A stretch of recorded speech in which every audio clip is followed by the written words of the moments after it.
का 4 से 7 तक। कल हमने जैसा कि पढ़ा और समझा था कि पहले पद में बताया गया कि विश्वास क्या चीज़ है ना। आज हम इस विश्वास के उदाहरण देखेंगे, क्योंकि हम सभी जानते हैं कि विश्वास क्या है। विश्वास क्या है? अनदेखी आशा की हुई वस्तुओं का निश्चय और अनदेखी वस्तुओं का प्रमाण है। विश्वास हम एक दूसरे पे ही करते हैं, विश्वास हम डॉक्टर पे ही करते हैं, विश्वास हम बहुत सी चीज़ों पे करते हैं, ठीक। लेकिन सच्चा विश्वास क्या है जिसके द्वारा हमें लाभ मिल सकता है? सच्चा विश्वास क्या है जिसके द्वारा हम अनंत जीवन प्राप्त कर सकते हैं? सच्चा विश्वास क्या है जिसके द्वारा हम दुखों से और बीमारियों से और तरह तरह की परेशानियों और परीक्षाओं से छूट सकते हैं? वो सच्चा विश्वास क्या है? आज हम उसके उदाहरण प्रभु के वचन के जरिए देखेंगे, क्योंकि चौथे पद में क्या लिखा है? विश्वास ही से हाबिल ने केन से उत्तम बलिदान परमेश्वर के लिए चढ़ाया और उसी के द्वारा उसके धर्मी होने की गवाही दी गई, क्योंकि परमेश्वर ने उसकी भेंटों के विषय में गवाही दी और उसी के द्वारा वह मरने पर भी अब तक बातें करता है। दो भाई केन और हाबिल, आदम की दो संतानें, यानी कि ये जो उदाहरण दिया गया है ये दुनिया की शुरुआत का उदाहरण है। सबसे पहले मनुष्य के दो पुत्रों का, कैन और हाबिल। जहाँ तक समझ में आता है कि उस समय परमेश्वर का कोई ऐसा मनुष्यों को भेंटें देने का या बलिदान चढ़ाने का कोई ऐसा नियम नहीं था, है ना। व्यवस्था नहीं थी उस समय। कोई परमेश्वर ने अपनी व्यवस्था नहीं दी थी, कोई नियम नहीं बताए थे। सिर्फ आदम और हवा को पाप करने पर अदन की वाटिका से बाहर कर दिया था। और ये दोनों बेटे जो कैन और हाबिल हैं, ये आदम और हवा के अदन की वाटिका से बाहर निकल आने के बाद और इस सारी सृष्टि के आदम और हवा के अनाज्ञाकारिता के कारण सारी सृष्टि के पापी ठहरने के बाद दोनों बच्चे हमें वचन के द्वारा मालूम पड़ते हैं कि आदम और हवा के संतानें हुई। अब जबकि ना कि कोई व्यवस्था दी हुई थी, ना कोई नियम दिया हुआ था कि परमेश्वर को कैसे प्रसन्न किया जा सकता है, तो हाबिल ने, जिसके विषय में वचन गवाही दे रहा है, जिसके विषय में वचन बता रहा है कि परमेश्वर ने गवाही दी, क्या कि कैन से उत्तम बलिदान चढ़ाया है। अद्भुत बात है।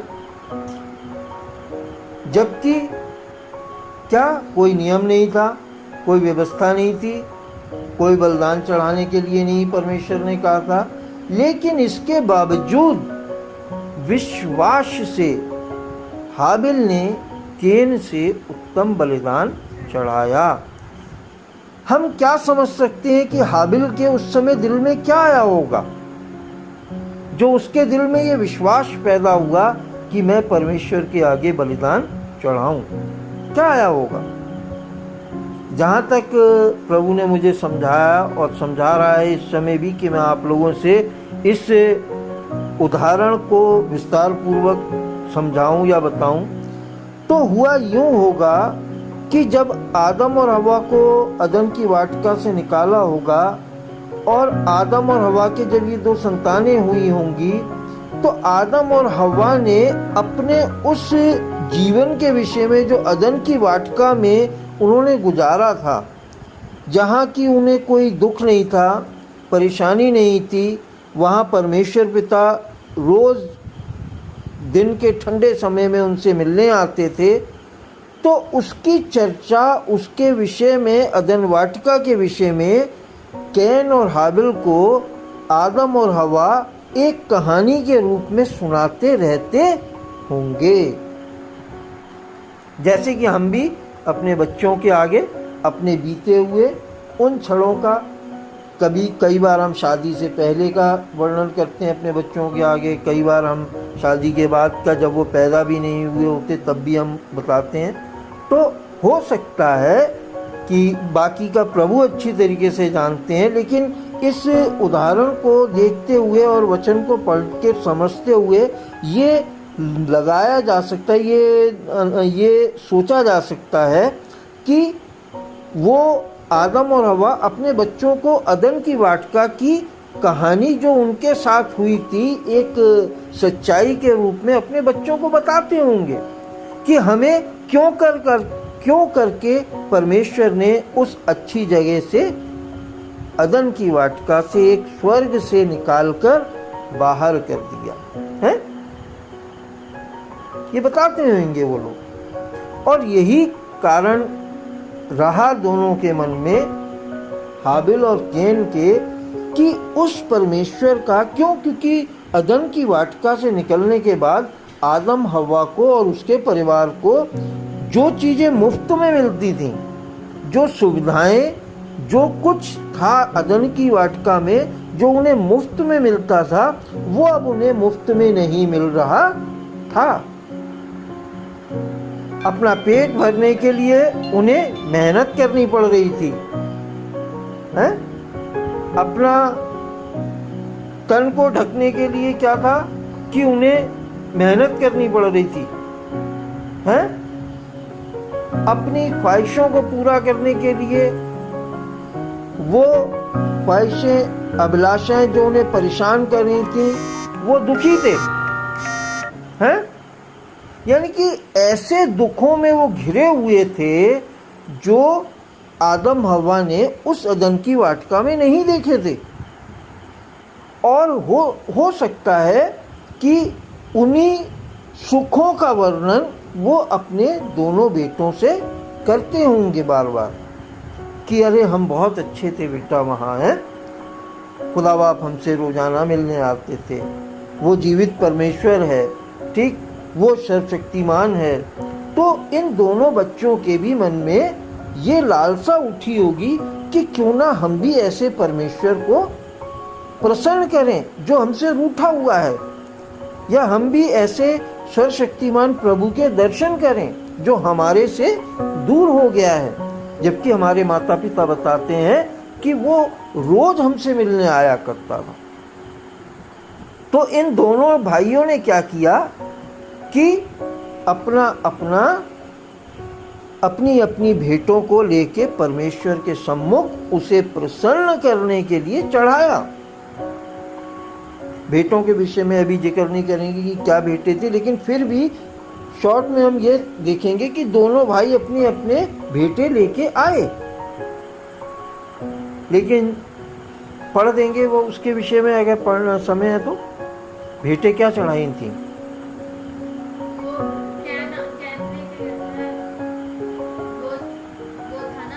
चलो ठीक है, इसके विषय में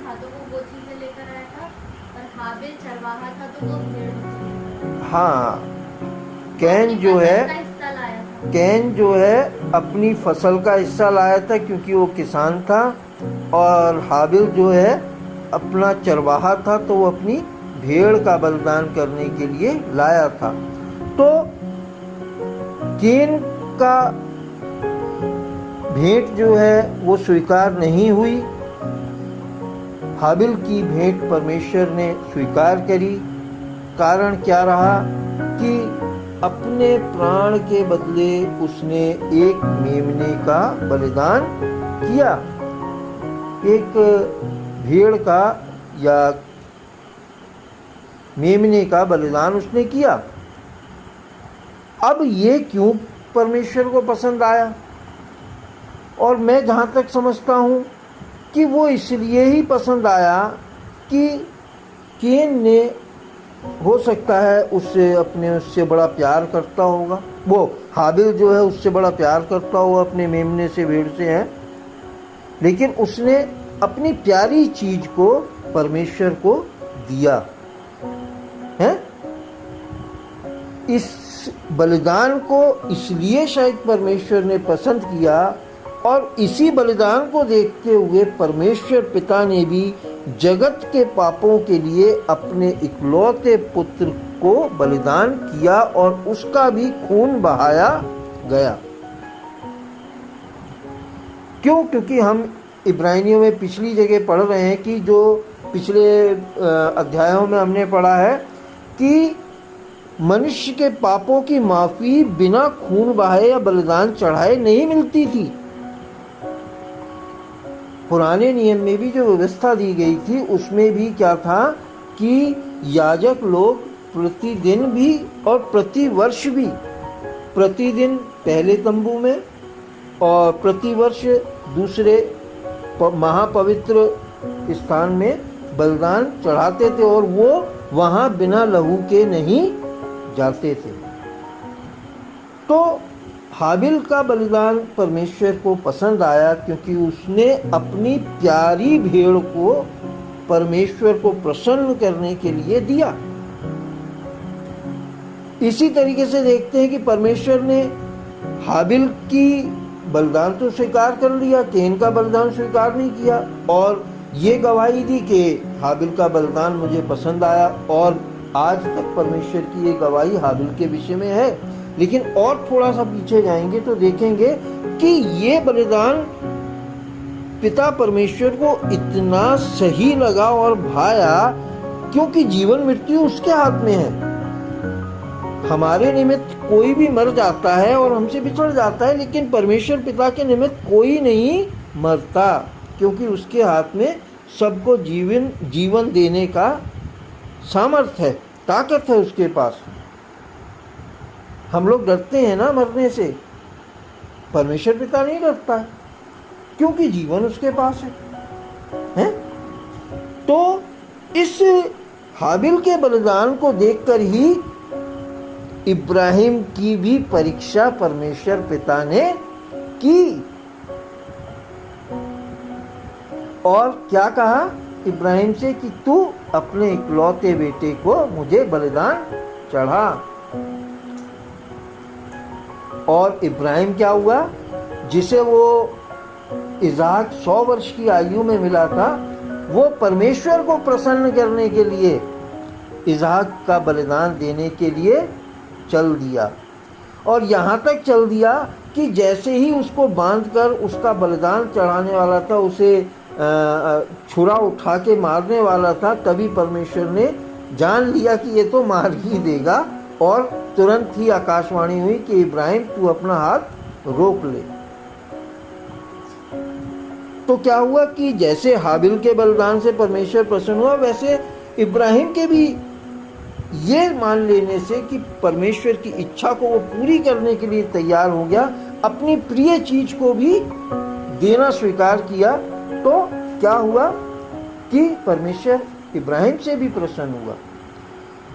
तो आज हम क्या देखते हैं, इस उदाहरण से हम क्या देखते हैं, क्या समझते हैं? यह समझते हैं कि परमेश्वर हमारी अच्छी से अच्छी चीज को मांग सकता है, और अगर हम विश्वासी हैं तो हमें देना ही पड़ेगा। नहीं भी देंगे तो भी वो ले लेगा, है? नहीं भी देना चाहेंगे तो भी वो ले लेगा। क्यों? क्योंकि हमारे विश्वास को परखने की वजह से।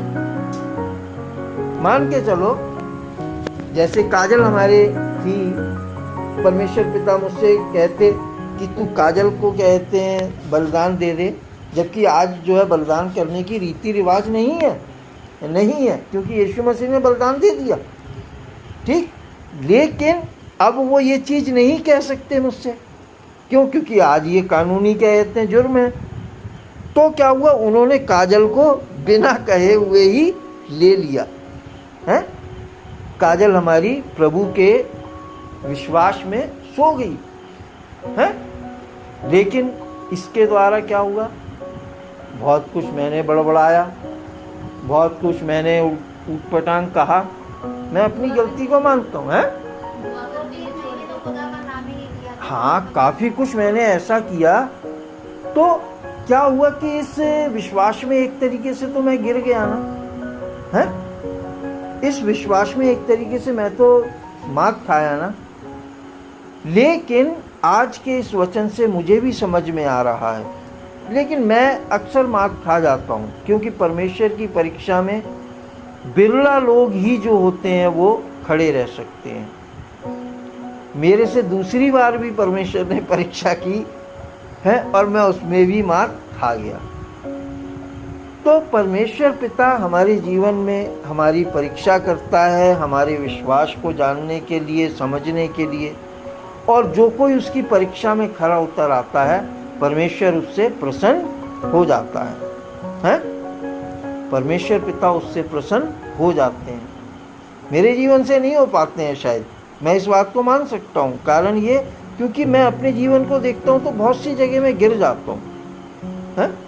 नहीं खरा उतर पाता हूँ मैं, लेकिन फिर भी मैं अपने प्रभु परमेश्वर से प्यार तो करता ही हूँ। यही कारण है कि मैं उसका नाम तो लेता ही हूँ। तो हमें हिम्मत नहीं हारनी चाहिए। वचन कहता है, ऐसा नहीं है कि हिम्मत हार जाए, हैं? हमें विश्वास में आगे बढ़ना। विश्वास यही तो है कि हम नहीं कर सकते, लेकिन हमें फिर भी विश्वास है कि प्रभु हमें बचाएगा। हमारा बलिदान चाहे हाबिल से अच्छा ना हो, हमारा बलिदान चाहे इब्राहिम से अच्छा ना हो, हमारा बलिदान किसी से भी अच्छा ना हो, या हमारा विश्वास किसी से भी अच्छा ना हो, ना इज़हाक जैसा, ना इब्राहिम जैसा हो, ना हाबिल जैसा हो, किसी के जैसा ना हो, लेकिन हमारा विश्वास उस डाकू जैसा तो हो सकता है जो यीशु मसीह के साथ क्रूस पे लटकाया गया था, हैं? जिसने कहा कि हे प्रभु, मैं तो अपराधी ही हूं, मैंने कोई अच्छा काम नहीं किया है, लेकिन मैं जानता हूं कि तू निर्दोष है, लेकिन जब तू स्वर्ग राज्य में अपने में आए तो मेरी भी सुधि कर लेना। तो यीशु मसीह ने क्या कहा? स्वर्ग लोक में होगा तू मेरे साथ, है ना? तो हम देखते हैं कि हम अगर कर्म नहीं भी कर पाते हैं, अगर हम प्रभु के परीक्षा को, प्रभु के वचन को पूरा नहीं भी कर पाते हैं, तो इसके बावजूद भी, क्यों? क्योंकि हम सबके पापों का बलिदान चुका दिया गया है। सबके पापों के बलिदान के बदले स्वयं परमेश्वर पिता ने अपने इकलौते पुत्र को हमारे पापों के बलिदान हेतु स्वीकार कर लिया है। तो हम मात्र विश्वास करने से ही परमेश्वर के राज्य में जा सकते हैं, जैसे कि वो डाकू भी चला गया है। तो ये बलिदान, ये जो है, ये बलिदान के विषय में तो देख रहे हैं, लेकिन ये हम विश्वास के विषय में भी देख रहे हैं, है? विश्वास के विषय में इसलिए देख रहे हैं क्योंकि पहले पद से हमें बताया जा रहा है कि विश्वास क्या है? आशा की हुई वस्तुओं का निश्चय है। आज मैं अपनी गवाही दे रहा हूं, मैं परमेश्वर के सम्मुख परीक्षाओं में खरा नहीं उतर पाता हूं, मैं गिर जाता हूं, लेकिन इसके बावजूद भी मेरी आशा नहीं टूट रही है? मेरी आशा यही है कि एक ना एक दिन तो प्रभु के राज्य में हम जरूर मिलेंगे, हमारे को अच्छे दिन आएंगे, है ना? हमारे आंसू सारे पहुंचे जाएंगे। अब विश्वास जो है यही है, आशा की हुई वस्तुओं का निश्चय और अनदेखी वस्तुओं का प्रमाण है ये। तो प्रभु इसी तरीके से हमें इस उदाहरण के जरिए समझना चाहिए कि हमें आशा को नहीं खोना है और निश्चय कर लेना है कि हमारे लिए प्रभु ने अपने प्राण दिए, तो क्यों नहीं हम स्वर्ग जाएंगे? क्यों नहीं जाएंगे? वचन भी यही कहता है कि तुम क्यों नहीं धर्मी ठहरोगे, है ना? तो हम क्यों नहीं जाएंगे? सिर्फ विश्वास के द्वारा भी जाएंगे। चलो, ये काफ़ी इस पे लंबा हो गया, हमने कैन और हाबिल पे काफ़ी लंबा किया। अब 5वें पद पे आते हैं। विश्वास ही से हनोक उठा लिया गया कि मृत्यु को ना देखे और उसका पता नहीं मिला, क्योंकि परमेश्वर ने उसे उठा लिया था और उसके उठाए जाने से पहले उसकी ये गवाही दी गई थी कि उसने परमेश्वर को प्रसन्न किया है। हनोक के विषय में ज़्यादा हमने भी नहीं पढ़ा है। क्यों? क्योंकि उसके विषय में यही है ज़्यादा कि उसने परमेश्वर को प्रसन्न किया, वो परमेश्वर के साथ साथ चला, है ना। जिंदा उठा लिए गए हनोक, हाँ हाँ, जिंदा उठा लिए गए।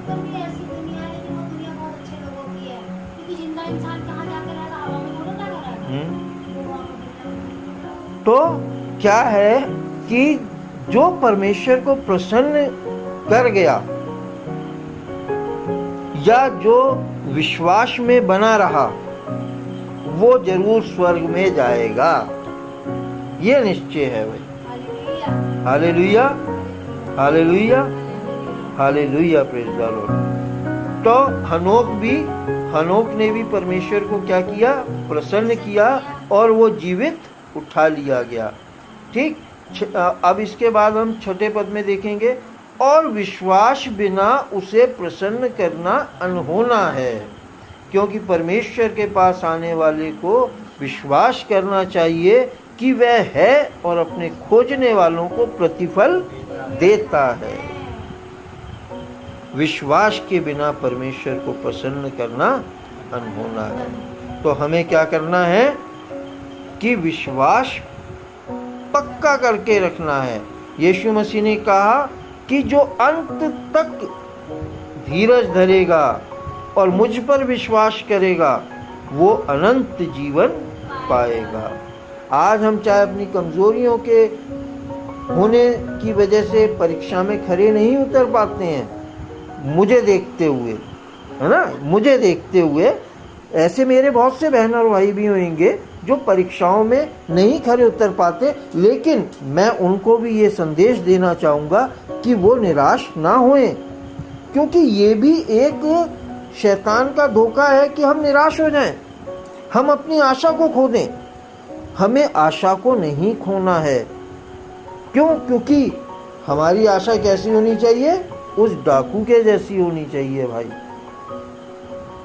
कि जिसने कोई काम नहीं किया फिर भी परमेश्वर प्रभु पर विश्वास किया और आशा की कि जब तू अपने राज्य में आए तो मेरी भी सुधि लेना, क्योंकि तू तो अच्छा इंसान है।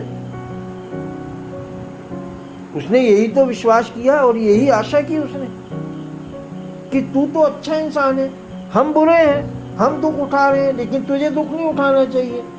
लेकिन तू अच्छा इंसान है तो जरूर कहाँ जाएगा? स्वर्ग जाएगा। लेकिन जब तू स्वर्ग में जाए और अपने राज्य में आए तो मेरी भी तू भाई सुधि ले लेना।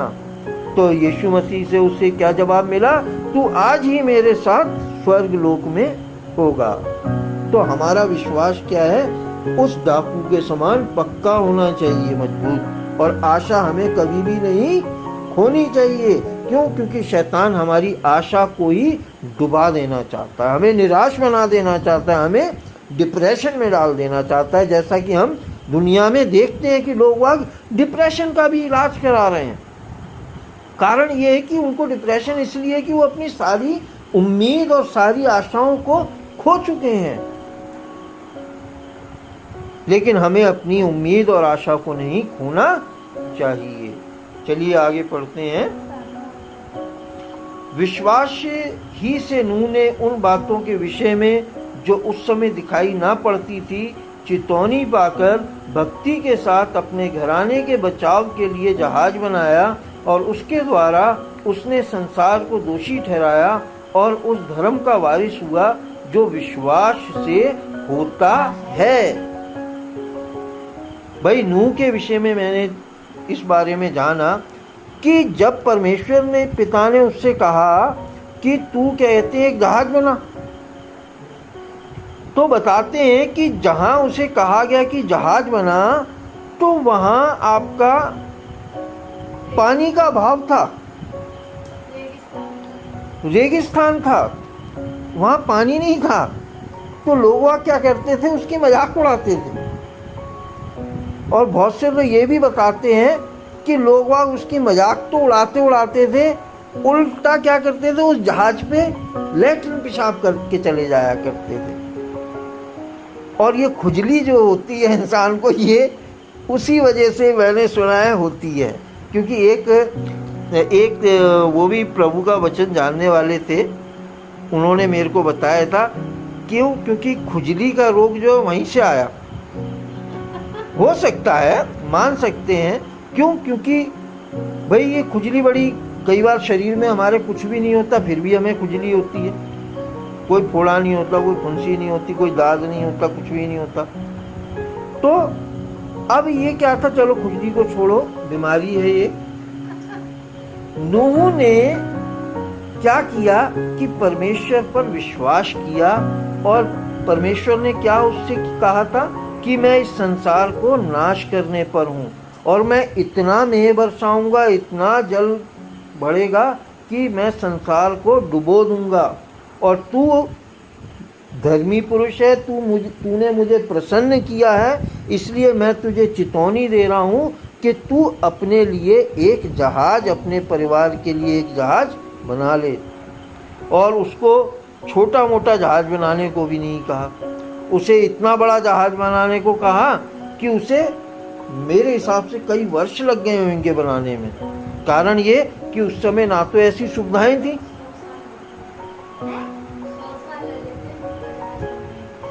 लो 100 साल उनको जहाज बनाने में लगे हैं, क्योंकि उस समय उम्र काफी हुआ करती थी। आदम जो था 1000 वर्ष के आसपास तक जिया था, और आदम के बाद कुछ ही समय तक की पीढ़ी थी। ये कौन सी पीढ़ी थी तुम्हें ये भी मालूम होगा? नहीं मालूम, लेकिन हाँ फिर भी ज्यादा समय नहीं बना था।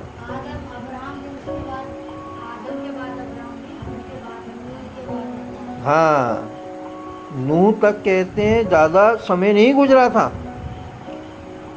तो क्या हुआ कि इतना बड़ा जहाज बनाने को परमेश्वर ने कह दिया। बता रहे 100 साल लग गए उसको बनाने में, है? इतना बड़ा जहाज बनाने को परमेश्वर ने दिया। क्यों? क्योंकि उस जहाज में क्या क्या होना था, हर एक जाति का पक्षी, जानवर, सब कुछ उसके अंदर बचाया जाना था, एक एक जोड़ा है। तो इतना बड़ा जहाज बनाया नूह ने, किस बात पर? विश्वास रखकर, परमेश्वर पर विश्वास रखा, उसकी चेतावनी को समझा। और फिर क्या हुआ कि परमेश्वर ने जब देखा जहाज बन गया और पक्षी भी सब आ गए, तो परमेश्वर ने अपने कहे अनुसार इस संसार को जल मग्न कर दिया, यानी कि पानी में डुबो दिया। आज जो हमें कहते हैं जीवाश्म मिलते हैं, आज जो हमें गड़ी हुई कहते हैं चीजें मिलती हैं, महल मिलते हैं, बहुत सी जगह बहुत कुछ ऐसे बड़ी बड़ी चीजें हमें मिलती हैं। हम सब जानते हैं क्या क्या मिलता है हमें। वो कब का है? वो उसी जल प्रलय का है जबकि नूह के समय में परमेश्वर ने इस संसार को मिटा दिया। तो हमें क्या है, विश्वास के द्वारा क्या किया, नूह ने अपने और अपने घराने का बचाव किया। तो आज हमारे सामने ये जो उदाहरण मिले हैं हमें आज वचन के जरिए से, ये वो उदाहरण है कि जिन्होंने विश्वास किया उन्होंने स्वयं को तो बचाया ही, साथ में अपने घराने और अपने परिवार को भी बचाया। तो आज के वचन पर प्रभु बहुतायत से आशीष दे कि हम अपना विश्वास प्रभु के ऊपर बनाए रखें, अपनी आशा को नहीं खोएं। अगर हम अपना विश्वास और अपनी आशा नहीं खोएंगे तो प्रभु के राज्य में, जिसके विषय में प्रभु ने पहले से चेतावनी दे दी है कि जो कोई मुझ पर विश्वास करेगा वो अनंत काल तक मेरे उस स्वर्ग राज्य में रहेगा जहां मैं उनके सारे आंसुओं को पोंछ डालूंगा। प्रभु के वचन के पढ़े और सुने जाने पर बहुतायत से आशीष हो प्रभु यीशु मसीह के नाम में। आमीन आमीन आमीन। हालेलुया।